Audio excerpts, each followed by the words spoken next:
हरिओम.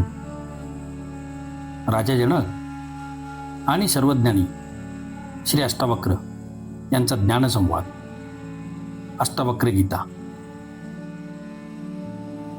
अध्याय 12, श्लोक 4. ययोपाद्यय विरहात देवम हर्ष विषादयो अभावाद्य हे ब्रह्मण यहमेव हमास्थितः. अनुवाद: हे ब्रह्मन, हिनकस वा उपयुक्त अशा वस्तूंच्या हानीमुळे जो हर्ष किंवा वियोग होतो, त्याच्या अभावानं मी जसा आहे तसाच स्थिर आहे. विवेचन: आत्मा हाच आपला स्वभाव आहे. या आत्म्याशी एकरूप होणे म्हणजेच स्वतःची मूळ स्वरूपाची स्वभावाची प्राप्ती करण्यासारखे आहे. आत्मा हाच शुद्ध आहे, त्याच्यात अशुद्धता नाही. हिनकस म्हणजे निरुपयोगी व सकस म्हणजे उपयोगी. हिनकस व सकस, चांगले वाईट वगैरे विचार मनाच्या वासनेमुळे निर्माण होतात. वासनेचा क्षय झाला तर हे सारे भेदच नष्ट होतात. उपयुक्त व निरुपयोगी असे भेद मनात असल्यामुळेच वस्तूच्या प्राप्तीमुळे आनंद होतो किंवा ती गमावल्यास दुःख होते. वस्तू हिनकस असेल तर तिच्या वियोगाने सुख होते व ती नशिबी आल्यास दुःख होते. जनकाला आत्मज्ञान झाल्यामुळे तो आपल्या मूळ स्वरूपात स्वभावात विलीन झाल्याने त्याच्यासाठी उपयुक्त व निरुपयोगी अशा कसोट्या निरर्थक झाल्या आहेत. त्यामुळे त्यापासून होणाऱ्या आनंद व खेदातून सुद्धा तो मुक्त झाला आहे. आता जनक राजा म्हणतो की आता मी जसा मूळ स्वरूपात आहे त्याच रूपात स्थिर झालो आहे, म्हणजेच आपल्या वास्तविक स्वरूपात आहे. अज्ञानामुळे मी जे वेगवेगळे मुखवटे माझ्या चेहऱ्यावर लावले होते ते सर्व गळून पडले आहेत. सॉक्रेटिसने म्हटले होते की स्वतःला ओळखणे. राजा जनकाची नेमकी हीच स्थिती आहे. आपला स्वभाव असेल त्याप्रमाणे जीवन जगणे, आत्मज्ञान होणे अशा वेगवेगळ्या शब्दांनी हीच स्थिती वर्णिली जाते. अध्याय 12, श्लोक 5. आश्रमानाश्रमं ध्यानं चित्त स्वीकृत वर्जनम विकल्पम मम वैक्षैर्तैर योमेव मास्थितः. अनुवाद: आश्रम आहे, अनाथाश्रम आहे, ध्यान आहे, चित्ताचा स्वीकार आहे व त्याचा निरोध आहे. ह्या सर्वातून उत्पन्न होणारा भ्रम पाहून मी त्या तिघांपासून मुक्त आहे. विवेचन: मूढ माणसांसमोर कोणताच प्रश्न नसतो. ते कशाचाही विचार करत नाही व त्यांच्या जीवनात चांगल्या वाईटांच्या काही कसोट्या सुद्धा नसतात. त्यांचा कोणताही सिद्धांत किंवा विचारदर्शन सुद्धा नसते. ज्ञानी पुरुष विवेकशील वृत्तीने जगतो, कारण त्याच्याजवळ जीवनाबद्दलचे काही ठाम सिद्धांत असतात, जीवन दर्शन असते. पण ज्ञानाचा उच्चतर अवस्थेत ज्ञानी माणूस या सिद्धांताच्याही पलीकडे निघून जातात. मूढ माणसासमोर समस्याच नसतात आणि ज्ञानी पुरुष समस्यांच्या पलीकडे निघून जातात. मूढ अनुभवशून्य आहे व ज्ञानी अनुभव घेऊन त्यातून मुक्त झालेला असतो. दोघांमध्ये फार फरक आहे. परंतु अज्ञानी माणसाचे अनेक विचार असतात, समजुती असतात, अनेक सिद्धांत असतात. मूढ माणसाजवळ विचारशक्तीच नसते. तर अज्ञानी माणूस बुद्धीतच जगतो, बुद्धीच्याच भ्रामक प्रमाणात अडकतो. तर्क, विश्लेषण, विभाजन करून सृष्टी जाणून घेऊ इच्छितो, म्हणून त्याला एकतत्वाचा बोध होत नाही. ज्ञानी माणसाला एकतत्वाचा बोध झालेला असल्याने त्याचे सर्व भ्रम, तर्क, विभाजन, विश्लेषण, अनेकत्व आणि भिन्न भिन्न विचार व भिन्नतेची जाणीव संपलेली असते. निर्विकल्प होऊन कोणतीही इच्छा मनात शेष नसल्याने ज्ञानीपुरुष परमानंदाचा अनुभव प्राप्त करतो. वर्णव्यवस्था, आश्रम व्यवस्था, गृहस्थाश्रम, वानप्रस्थाश्रम व संन्यासाश्रम, ब्रह्मचार्याश्रम, अनाथाश्रम व्यवस्था अज्ञानी माणसाकरता आहे. या व्यवस्थामुळे त्या अवस्थेतून पार होत क्रमशः प्रगती करीत अज्ञानी माणूस स्वतःची आत्मोन्नती करून घेऊ शकतो. कर्म आणि त्याचे फल याची व्यवस्था अज्ञानी माणसाकरता असते. अज्ञानी माणसासाठी विविध कर्मांची तरतूद आहे.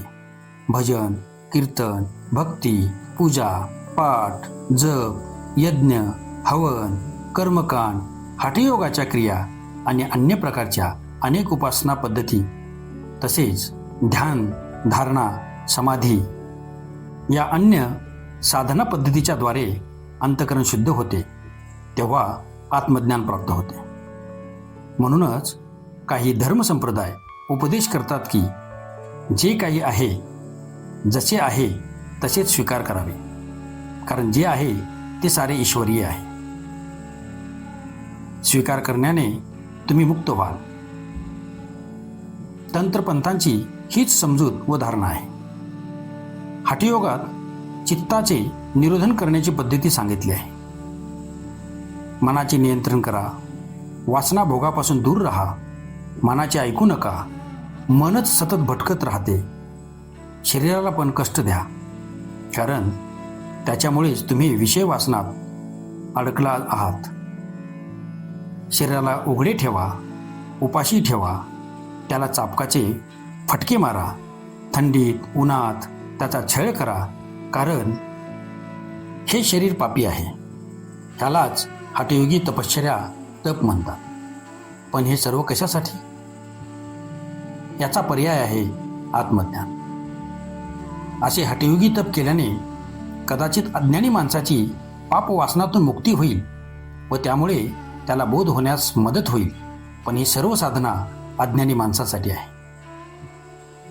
राजा जनकाला तर आत्मज्ञान होऊन चुकले आहे. वर सांगितलेली तपश्चर्या करून जे मिळवायचे ते राजा जनकाला प्राप्त झालेलेच आहे. म्हणून राजा म्हणतो की आता माझ्यासाठी आश्रम नाही व अनाथाश्रम नाही, ध्यान नाही आणि मनाचे नियंत्रण करण्यासाठी साधना नाही.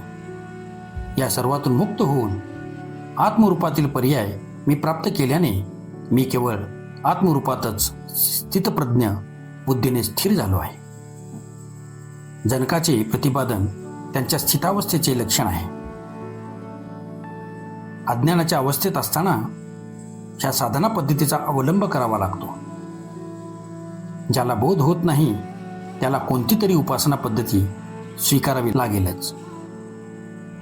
कोणत्याही पद्धतीचा अवलंब न करणे ही सुद्धा एक पद्धत आहे, पण तिची साधना व अवलंबन फारच कठीण आहे. त्यामुळे ही बोध होण्याची पद्धत फारच थोड्या लोकांना उपयोगी पडू शकते.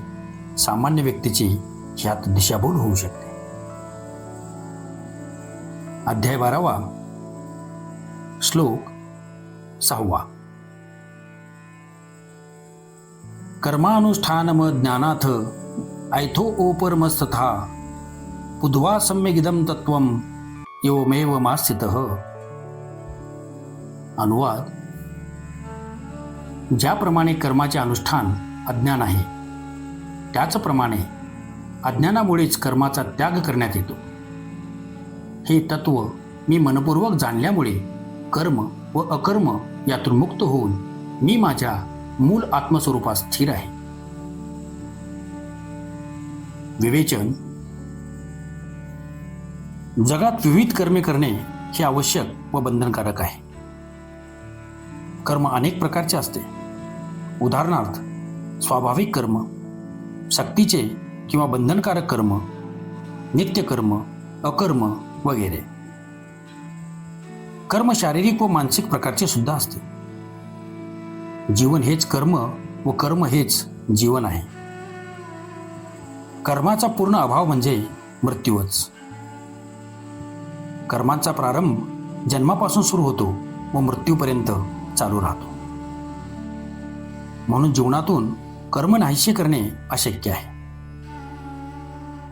गीतेत म्हटले आहे की कुणी सुद्धा व क्षणभर सुद्धा कर्म न करता राहू शकत नाही, कारण प्रकृतीचे गुण सर्वांकडून सर्व वेळी कर्मे करून घेतात. परंतु जी कर्मे अहंकारामुळे केली जातात, वासनापूर्तीसाठी केली जातात, ज्या कर्मांचे मागे काही अपेक्षा व लालसा असते, ती कर्मे मनुष्यासाठी बंधनरूप होतात. ज्या कर्मामध्ये कर्तेपणाचा अहंकार असतो, मी करतो आहे, मी केले आहे, याप्रमाणे जेथे मी ची उपस्थिती असते तेथेच कर्म हे बंधन होते व त्याचे कारण मी भाव व अज्ञान हेच आहे. हे सर्व जप, तप, ध्यान, धारणा, भजन, पूजन, यज्ञ, समाधी केवळ अहंकाराने मी भाव कायम ठेवून व फळांची आसक्ती ठेवून केली जात असल्याने ही कर्मे सुद्धा बंधन स्वरूप होतात. अहंकाराने व अज्ञानाने केलेल्या कर्माची फळ अवश्य मिळते. शुभ कार्याचे शुभ फळ मिळते व अशुभ कर्माचे फळ अशुभ असते. पण अशुभ जसे बंधन असते तसेच शुभ सुद्धा बंधनच असते. बेड्या लोखंडाच्या असोत किंवा सोन्याच्या, मुक्तीसाठी तर दोन्ही बेड्या तोडाव्या लागतात. याचप्रमाणे कर्माचा त्याग सुद्धा बंधन असते, कारण त्याला सुद्धा अहंकार असतो. कर्माच्या त्यागात सुद्धा अहंकारामुळे व अज्ञानामुळे मीपणा असतो. मी त्याग करतो हा अहंभाव बाळगून जो त्याग केला जातो तो अहंकाराची अधिकच वृद्धी करतो. शिवाय अशा त्यागाचे मागे स्वर्ग, मोक्ष किंवा मुक्ती यासारख्या अपेक्षा व लालसा सुद्धा असतात. यामुळे जी कर्मे अहंकाराने, लालसेने व अज्ञानाने केली जातात ती मुक्तीच्या वाटेवर नेऊ शकत नाही. म्हणून राजा जनक या सूत्रात सांगतात की जसे कर्माचे अनुष्ठान अज्ञान असते तसेच त्यागाचे अनुष्ठान सुद्धा अज्ञान असते. दोघांमध्ये मी भाव असतो व तो अज्ञानामुळे निर्माण झालेला असतो. आत्मस्वरूप झाल्यामुळे मी हे जाणू शकलो, कारण आत्मा कोणतेही कर्म करत नाही व कोणत्याही कर्माचा कर्ता आत्मा नसतो. कर्म केवळ अहंकारामुळे होते. मी भावरूपी अहंकार विरहित होऊन कर्म व अकर्म तसेच कर्म व कर्मत्याग या सर्वांपासून मुक्त होऊन आत्मस्वरूपात स्थिर आहे. अहंकाराचा त्याग करून स्वाभाविकपणे केलेली कर्मे बंधनकारक कर्मे नसतात. या स्थितीत मी पोहोचलो आहे. राजा जनकाने या सूत्रात कर्माचे जे वर्णन केले आहे त्यापेक्षा उचित व श्रेष्ठ अशी कर्माची दुसरी कोणतीही अवस्था नाही. ओम शांती शांती शांती.